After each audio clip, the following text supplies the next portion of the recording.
Hello and welcome to On Air with Muralee Nair and your producers Tenzin and Lakshima. Your guest today, no guests, just us and a set of reflections and some wisdom from the people whom we have met in our first 4 podcasts, and of course, comments from you. Here's a lesson from Namgye Wangchuk, whose measured indignation is wisdom to be taken seriously. Trashnology is a term I coined to mean my indignation, my anger, my frustration for the problem of human irresponsibility when it comes to being poor at managing our wastes. People are wherever people go, they have littered, as I see. Wherever people have stepped, whether it is on a high mountain, down in the ocean, forests, meadows, wherever people have gone, they have littered. So I'm trying to, through technology, I'm trying to say, or I'm trying to convey the message of no to littering, actually, which is actually very easy these days with the technology, producing everything in mass. And with all the products that people produce with the help of technology, that's in very huge scale. Uh, Litters come automatically in the form of packaging. Biscuits, for example, there's a lot of unnecessary packaging. One packet in another, then there are layers of packaging being done in the name of branding, which is totally unnecessary, I would say. um, the principle behind technology is that home is where I am right now, not just the 4 walls where we live every day. So that way, what I'm trying to say is wherever we are, whether it be in the playfield, whether it is on a mountain where you hike, whether it is at your office, workplace, that is your home. And by that, what I'm trying to say is if we remember that the home is where I am right now, then I would try and keep this place as clean as how I would keep my home clean. So that's a basic message I'm trying to convey. And through technology, I'm also trying to convey to the people that those who clean the places, those who clean the places deserve more respects than those who dirty places, immaterial of their social status, rich, poor, high ranking, low ranking, doesn't matter. If you're littering, your rank automatically drops down. Here's a supporting comment from one of you who wrote, "It was truly inspiring to listen to Namgye, silently and tirelessly fighting against trash, making the world cleaner and a better place. Such dedication makes Namgye a true warrior, and it's only right his efforts have been recognized with the National Order of Merit from His Majesty, the King of Bhutan." Drawing inspiration from the things around us, your guest, Shrikant Gopalakrishnan, whose creative inspiration has brought people together through theatre, had this to say. The motivations for me for writing Final Line was very different from the motivations that I had for writing Crimson Gully. But in both cases, that what I have actually discovered was that when I was writing these narratives, I was a bit apprehensive in terms of how the audience would actually take it, because some of my plays discuss controversial social issues. It talks about some things that people are not ready to actually talk about it. So sometimes you don't know how the audience will accept it. But what I have actually discovered through my writings are that the audience, especially the Western Australian audience, are very mature, and they actually accept topics. They want to actually see diverse topics. They want to actually discuss issues as such. So I think that from Final Line to Crimson Gully, I have actually become, I think, more courageous. I am actually ready to explore into more bolder topics, and that actually, I think the audience has given me the liberty to actually go and deep delve into societal issues and talk about things that make them actually think and reflect on themselves. Here's a comment that is worthy to note. The subcontinent has countless fascinating stories, but there are not enough storytellers whose motivation is purely in the retelling. The fact that Your very young guest is doing this through a medium which conveys the fullest range of emotions is a reason to be hopeful that fewer riveting stories will be lost with the time and in the fog of the daily grind. Here, the writer reflects on resurrecting the lost stories with all its potency and all honesty to heal the wounds of past histories and present predicaments. Lest we forget, as they say. One of the underpinning themes that emerged on air naturally was faith. Let's take a look. Essentially, I'm the youngest of five children. And when I was about to be born, my father was always quite sickly, was actually very, very ill. He was not even sure if he would make it. And I was about to be born. And so, of course, my mother, who's a housewife, with four young kids as well, it was a very worrying time. And so, but my father's very devout sort of Catholic, and so he prays a lot, and he said that if he had a son, he would name him Jude. Because he was praying to Saint Jude. Now, Saint Jude is the patron saint of desperate cases, of things despaired of. So he felt he was in a very difficult position, and so he prayed to Saint Jude. And he said, if I have a son, I will call him Judah. In those days, of course, they didn't really know he would have a son or a daughter and things like that. And lo and behold, I was born exactly on the feast day of Saint Jude. It wasn't one day before, one day after, or anything. Exactly on that day, and which is what and it so worked exactly into what he was thinking, that he wanted to call me Jude.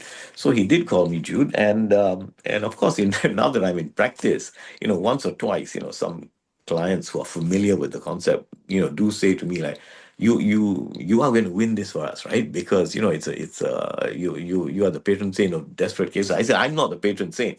I said, I'm just named after him. And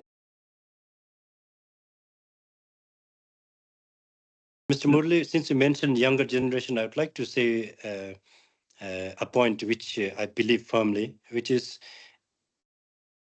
in my part of the world, we believe that there's life after death, and we will be reborn as human beings or animals, birds.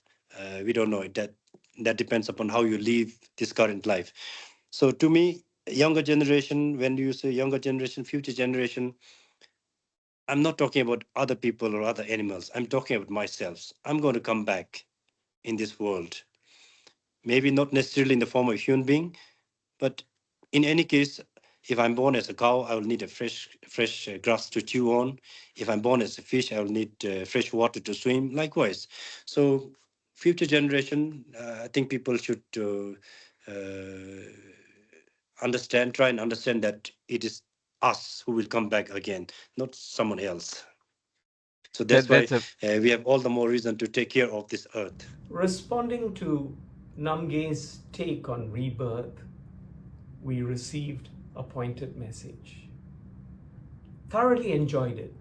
The theme is a very timely reminder that if we are coming back, we should allow our selfish gene to work its full potential to keep the world clean.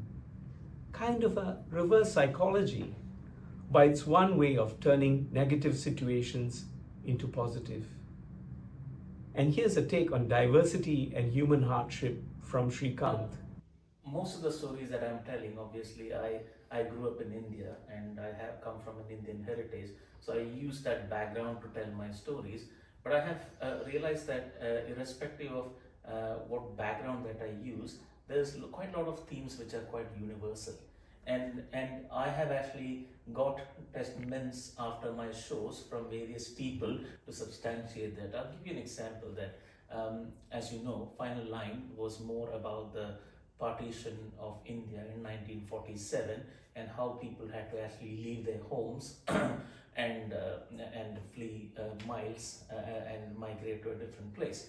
Now, it resonated with quite a lot of people. So after the show, I had one of my colleagues who actually walked up to me and said that his parents migrated from to Western Australia during the World War II, when the German invasion of Poland actually happened.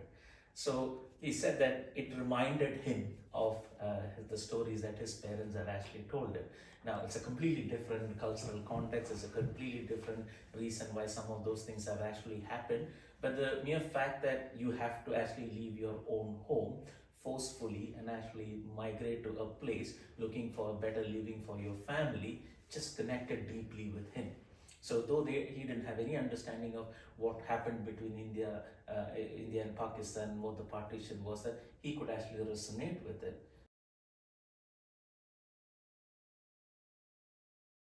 A term from horse racing.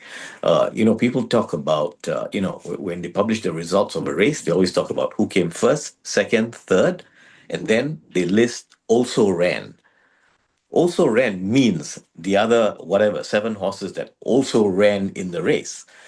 When I started the firm, I was determined that we would not be another also ran on the legal landscape in Singapore. So that really was the motivating factor, the driving factor that sort of made us decide that we had to do things differently, that we had to do, in fact, sort of head turning ideas and concepts. And so the JDJB Global Network was one way to actually do that. And so we decided that we would try and establish, within the confines of the budgets that we had, that we would start offices in certain jurisdictions. We chose Greece as our first overseas office, simply because Singapore was the busiest port, and the Greeks basically controlled the largest amount of tonnage in the world. So it made logical, sense for us to open an office there and to be offering our services as a law firm in Singapore, because their ships would be coming to Singapore. So we started that, and then we thought, one office might not be enough. So we then decided to open offices in Malaysia, Bangkok, Taipei, and so as we did that, we basically offered ourselves to what the West, termed difficult jurisdictions that they didn't really know how to maneuver in because they didn't know very much about. So we decided to open offices in these places and then offer solutions, which would be a sort of a one stop. And that was something very novel at the time, in particular for a firm of our size, because we were by no means one of the mega law firms.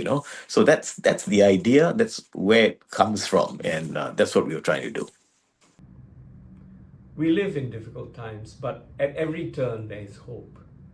Even when you are unwanted, there is a star waiting to be born. I'm going to ask you a question that's slightly personal, but I think it sort of brings everything together. It brings Brian Richmond together. I think, in my view, your father is English, mother Eurasian. You were raised by a mixed Malay family. You married Chinese. You cut across all identity boundaries. How did you immerse all these influences to be the person you are? Yeah, I suppose that's the reason why I'm so accepted. All right. In the first place, let me tell you that I never realized that I was almost aborted, because my dad, according to my mom, told my mom to have me aborted when it was learned that she was pregnant with me. But no, she never did. That's the reason why I'm talking to you now. And Brian is the same guy whose compassion for others is genuine to the core, as he speaks of the legendary Pele's humble beginnings. he talked about his childhood years. And of course, we all wanted to know how it came about for him, and the hardship that he went through, because he came through life in a very hard way, poor guy, poor family, and things like that. And So it was very nice of him to very humbly tell us how things were for him growing up and all that, and then talking about the good old days and some of the best matches that he used to play and in the World Cup and things like that. Yes, I was all ears, bewildered. And then I remember watching Pele's live history in the theater. And so when Pele was talking about those days and all that, it was just running through my mind as we were talking, and it was wonderful, really. Now, the feedback we have received of the podcast with Brian included, it's good to hear a little about Brian, his very personal side. His personal journey is very remarkable, and he espoused a simple philosophy of acceptance, simple in theory, but so difficult in practice. In summary, he is a man who rose beyond the din of despair. To all of you who've tuned in to join me on air, thank you for listening to Reflections. Please subscribe, like, comment, and share. Like, comment, and subscribe.